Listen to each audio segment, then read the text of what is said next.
Good morning, praise the Lord. I hope आप सब ठीक होंगे, खुदा में मजबूत बने रहिए और मिलके एक दूसरे का हाथ बटाइए, काम कीजिए। आज का जो मेरा टॉपिक है वो हैनाज ड्रीम पे है। मैं आपको बताना चाहती हूँ कि हैनाज ड्रीम कब बनी, कैसे बनी और अब पहले क्या हुआ और अब क्या हुआ। मैंने आपको शुरू से बताया कि जब मैं कनाडा आई तो क्या था।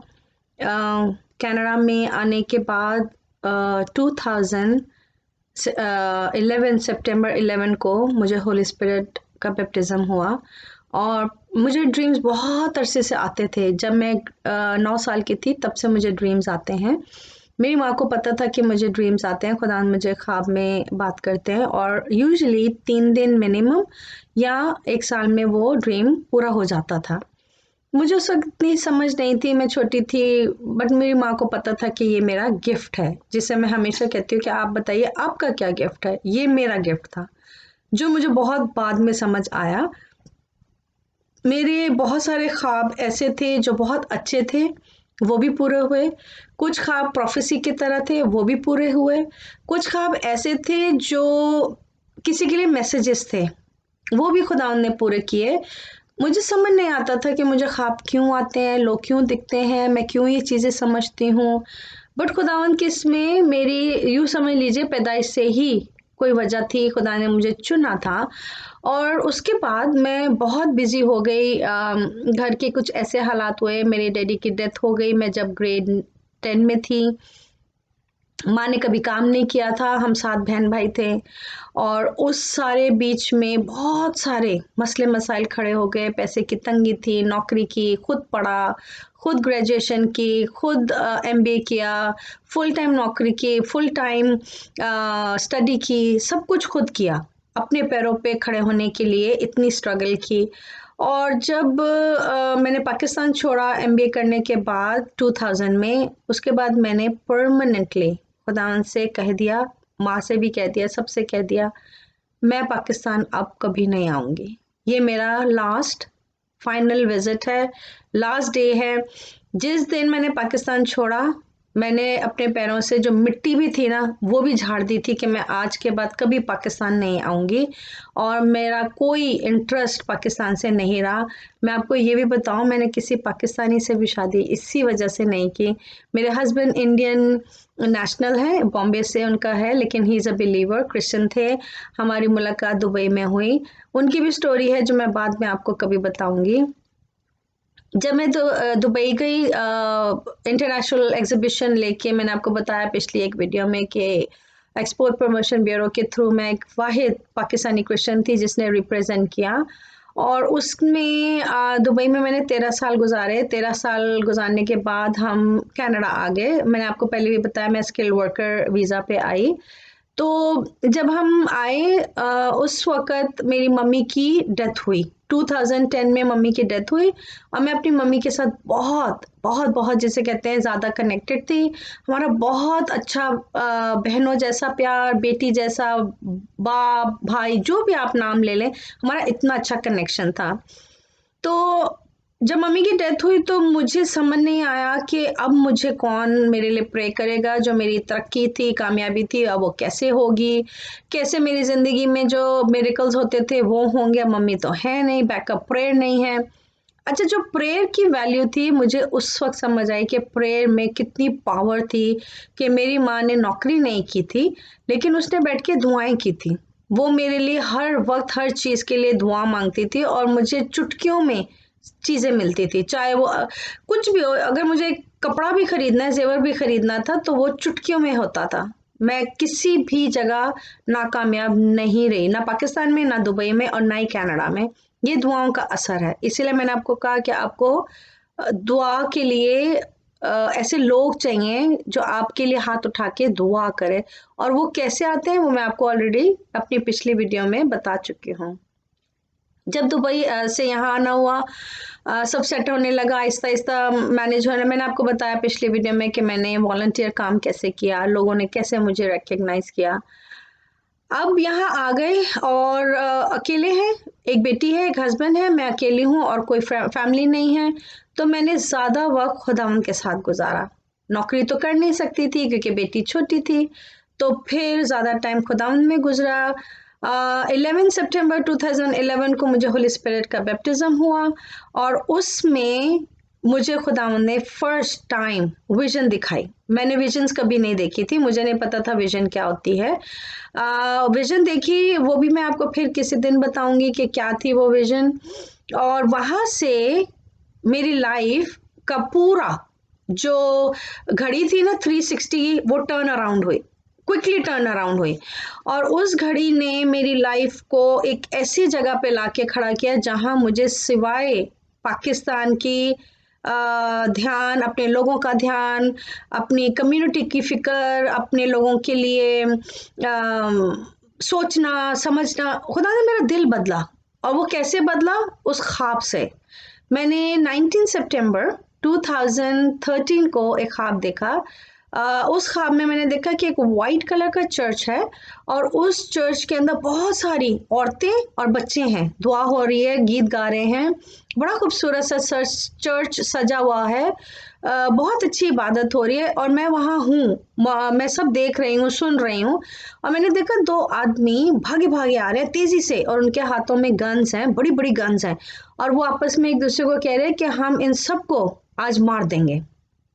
तो जब मैंने ये सुना तो मैंने जोर से चीखी कि जल्दी से दरवाजे बंद करो, खिड़कियां बंद करो, ये अंदर आ रहे हैं और इनका इरादा ये है कि ये सबको मार दें।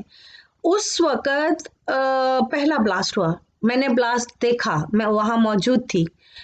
उस ब्लास्ट के बाद फिर सारा अफरा तफरी मच गई, पुलिस की आवाज़ें, रोना चीखना चिल्लाना, एम्बुलेंस, समझ नहीं आ रही थी, हर चीज़ इतनी मैसी थी उस वक्त।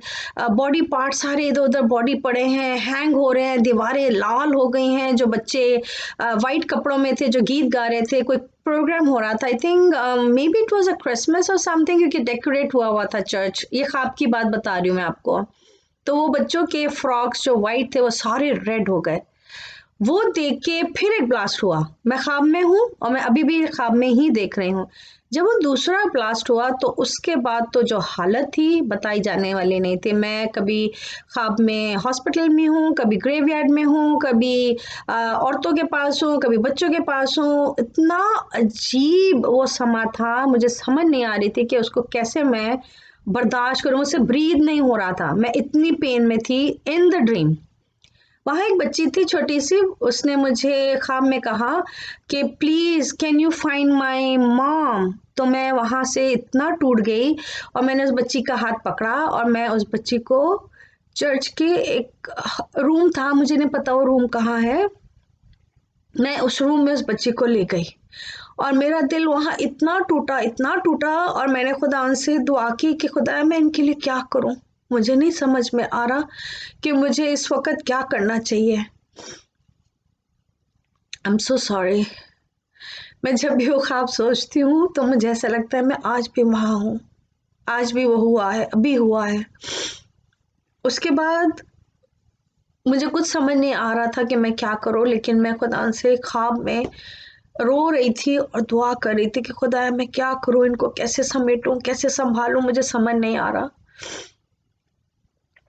इतने में मैं डर के घबरा के उठी, और जब मैं उठी तो मैं बिल्कुल पसीने में भरी हुई थी।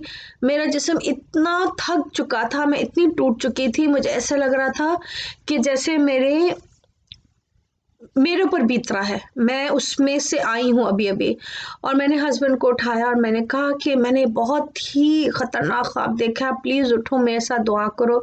वो उठे, उन्होंने थोड़ी सी दुआ की, और फिर उसके बाद वो सो गए क्योंकि ज़ाहिर है उनको काम पे है। लेकिन मैं नीचे आई और मैं दुआ में घुटनों पे गई, और मैंने कहा खुदा मुझे नहीं पता, मुझे नहीं मालूम कि कौन लोग हैं, लेकिन मुझे लगता है कि ये मेरी कलीसिया है, मेरे लोग हैं।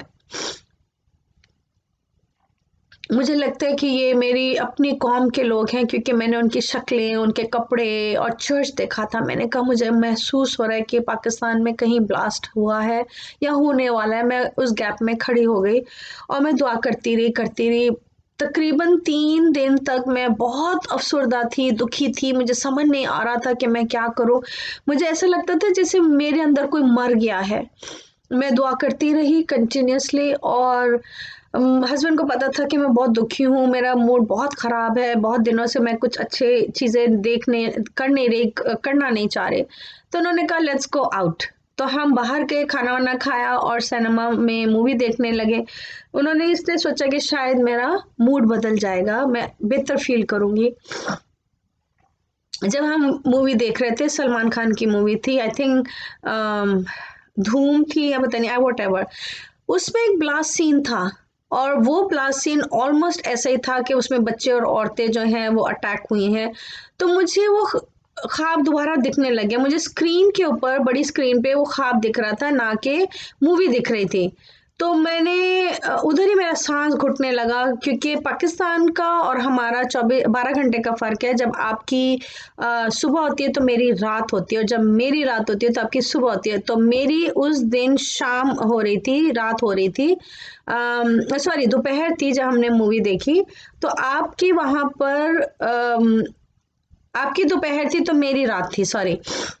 एनी हाउ, वो घर आई और आते ही मैंने कहा मुझे सुकून नहीं आ रहा, मुझे लगता है कुछ है, कहीं बहुत सीरियसली कुछ हो गया है, मुझे टीवी देखना है। मैं टीवी देखने के लिए ऑन किया।